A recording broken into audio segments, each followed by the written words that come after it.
Une sainte chimiste? Est-ce possible? Oui, ça existe.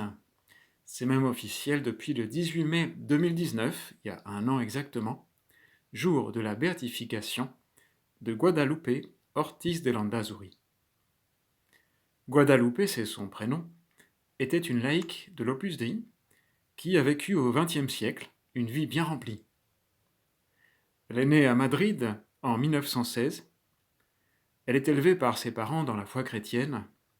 C'est une enfant joyeuse, très sincère, et qui révèle une force d'âme et un courage surprenant.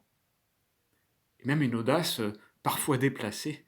Par exemple, lorsqu'elle lance aux garçons de sa classe le défi de boire le contenu d'un encrier, et elle le boit d'une traite. Son père est militaire, sa carrière le conduit au Maroc. En sixième, c'est la seule fille de sa classe, à Tétouan, une colonie espagnole du Maroc. De retour à Madrid, ils sont surpris par l'atroce guerre civile espagnole de 1936, où le pays se divise en deux. Son père est condamné à mort parce qu'il appartient à une unité non révolutionnaire.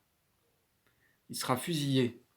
La dernière nuit, il est autorisé à la passer en compagnie de sa femme, de Guadalupe, sa fille, et de leur frère, et de son frère.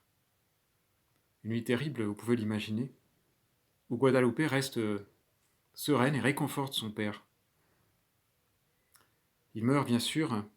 La guerre se termine, elle peut poursuivre ses études de chimie, qui était son choix, original pour une fille, et assumer brillamment, elle est très forte.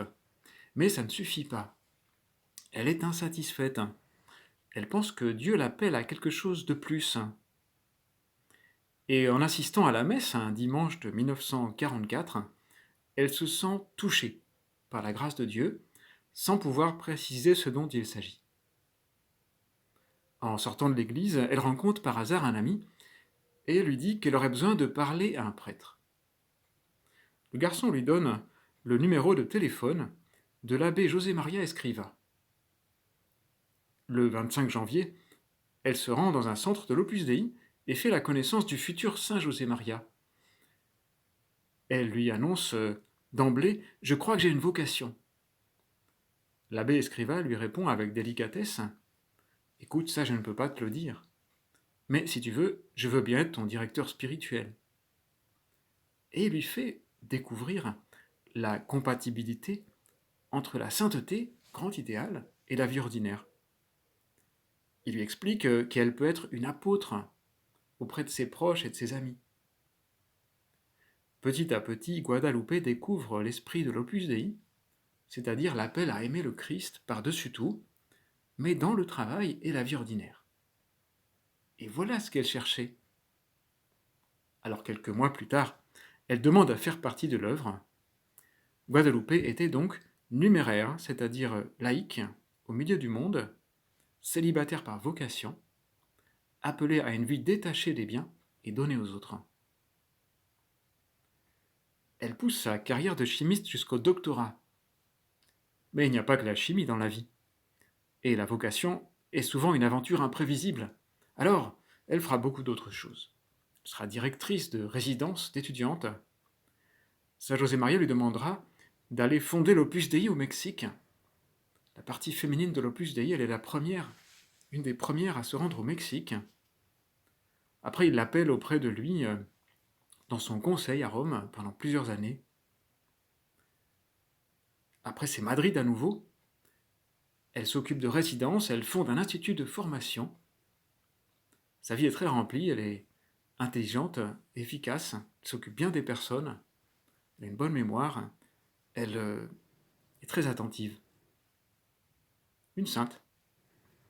Une sainte parfaite? Non. Il n'y a pas de sainte parfaite, il n'y a pas de saint impeccable. Dans sa correspondance avec Saint José Maria, Guadalupe n'hésite pas à se montrer telle qu'elle est. Elle lui dit « Je me trompe en beaucoup de choses. Et je suis tellement bête que souvent, oubliant que je manque d'expérience, je dis ce qui me vient à l'esprit, avec une telle assurance que j'en suis désagréable. Habituellement, je ne m'en rends même pas compte. Mais quand c'est le cas, je me corrige. » Donc une sainte qui n'est pas parfaite, mais qui a lutté, qui a accepté de faire ce qu'on lui conseillait. Aussi une fille qui n'a pas peur.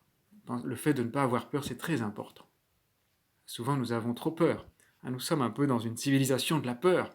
On a peur du coronavirus. Bon, on a raison d'avoir peur, mais on ne peut pas vivre dans la peur. Les saints sont des gens qui ont été audacieux, qui finalement, parce qu'ils servaient Dieu, n'ont pas eu peur. Guadalupe est décédée à Pampelune, en Espagne, en 1975, à l'âge de 69 ans, d'une maladie du cœur qui l'a fatiguée énormément, mais elle ne s'en plaignait pas. Et elle a laissé derrière elle un sillage de biens qui a conduit récemment le pape François à proclamer ses vertus héroïques et ordonner sa béatification, qui a eu lieu donc il y a exactement un an, le 18 mai, à Madrid. Et dorénavant, le 18 mai est la fête de la bienheureuse Guadalupe. Nous pouvons la prier aujourd'hui, lui demander de nous aider à voir. Le pape François, qui lui-même est chimiste de formation, apprécie beaucoup ce personnage. Il a dit que son témoignage est un exemple pour les femmes chrétiennes engagées dans la recherche sociale et scientifique. Elle est aussi, je le rajoute, une vraie piste pour tout jeune qui se pose la question de la vocation. Alors voilà, Guadalupe, un personnage qui mérite le détour et qui nous fait du bien.